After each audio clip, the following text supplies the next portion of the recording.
Century 21 et ses 915 agences immobilières au service de vos projets partout en France présentent Sud Radio Conseil de famille. Et c'est l'heure de retrouver Conseil de famille. Bonsoir Stéphane Moller. Bonsoir Philippe Rossi. Stéphane, vous êtes associé au sein du cabinet VIA et nous nous retrouvons chaque soir pour parler finance, immobilier, droit de la famille, en fait pour parler de gestion de patrimoine. Aujourd'hui, une chronique un peu particulière, Stéphane. Et oui, une chronique en forme de coup de gueule, parce que la semaine passée, un client du cabinet m'interroge sur l'opportunité de placer de l'argent sur un placement qui lui est présenté comme sûr en matière de préservation de son capital, rentable, on parlait de 10% par an de performance, et liquide, c'est-à-dire qu'il devait pouvoir récupérer son capital quand il le souhaitait. Alors soyons clairs, cela n'existe pas. Si ces placements existaient, ça se saurait et tout le monde se précipiterait dessus.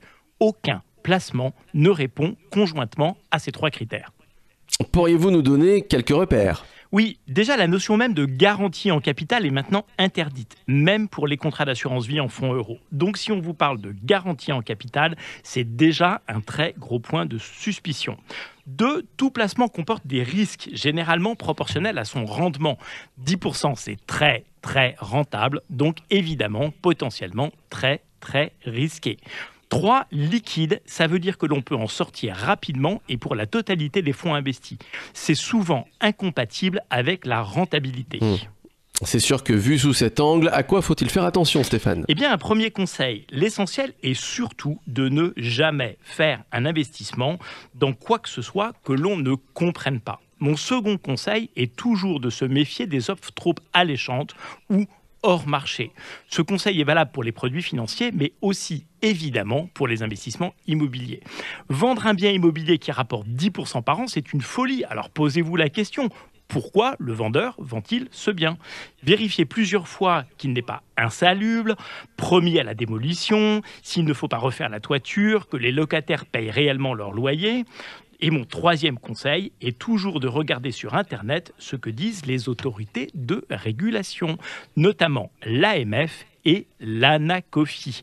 Elles diffusent régulièrement sur leur site Internet des mises en garde contre les escroqueries à la mode.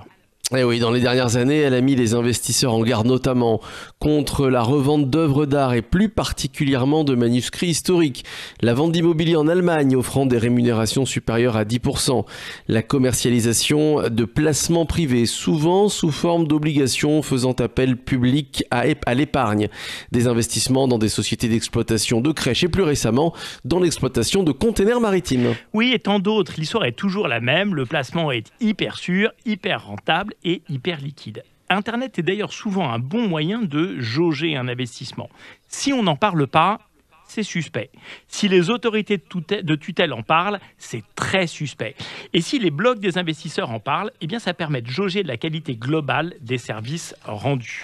Eh oui, une fois de plus Stéphane, tout ça est une question de bon sens. Merci Absolument. Stéphane, c'était très clair. Merci à vous. Conseil de famille à retrouver en podcast sur sudradio.fr. À demain Stéphane. À demain. C'était Sud Radio Conseil de famille. avec Century 21 et ses 915 agences immobilières au service de vos projets partout en France.